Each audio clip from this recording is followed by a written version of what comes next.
हरे कृष्णा। आज है मोक्षदा एकादशी। मोक्षदा एकादशी पर गीता जयंती मनाई जाती है। मोक्षदा एकादशी पर श्री कृष्ण भगवान ने अर्जुन को गीता का ज्ञान दिया था, इसीलिए मोक्षदा एकादशी को गीता जयंती के रूप में मनाया जाता है।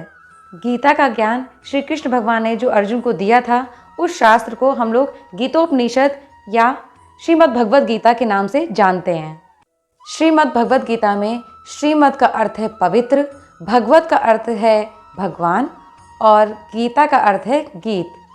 इसका पूरा अर्थ यह हुआ कि पवित्र भगवान के उपदेशों का गायन श्रीमद् भगवद गीता में किया गया है। भगवद गीता के पाठ से मनुष्य को आत्म साक्षात्कार करने की सीख मिलती है। इतना ही नहीं, हमारे हर प्रश्न का उत्तर गीता में समाहित है। जितनी बार हम गीता का पाठ करेंगे, उतनी बार हमें कुछ नया सीखने को मिलेगा। तो आइए गीता जयंती वाले दिन श्रीमद् भगवद गीता के बारे में कुछ रोचक तथ्य जानते हैं। श्रीमद् भगवद गीता हिंदू धर्म का एक पवित्र ग्रंथ है, जिसमें 18 अध्याय और 700 श्लोक हैं, जो सभी महत्वपूर्ण हैं।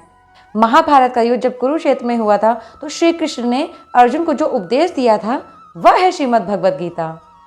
श्रीमद् भगवद गीता में आत्मा, परमात्मा, भक्ति, कर्म, जीवन, इन सब पर विस्तार पूर्वक वर्णन किया गया है। गीता हमें यह बताती है कि यह जीवन क्या है और यह जीवन हमें कैसे जीना है, आत्मा और परमात्मा का मिलन कैसे होता है, अच्छे और बुरे की समझ क्यों ज़रूरी है। इन गूढ़ प्रश्नों के उत्तर हमें गीता से प्राप्त होते हैं। अब प्रश्न यह है कि गीता का पूर्ण ज्ञान कैसे प्राप्त किया जा सकता है और हमें गीता का अध्ययन कितनी बार और कैसे करना चाहिए। श्रीमद् भगवद गीता या अन्य किसी शास्त्र के पाठ से ज्ञान प्राप्त करने के 4 स्तर होते हैं। पहला, सुनना और पढ़ना। दूसरा, चिंतन करना। तीसरा, अभ्यास करना। और चौथा, अनुभव करना।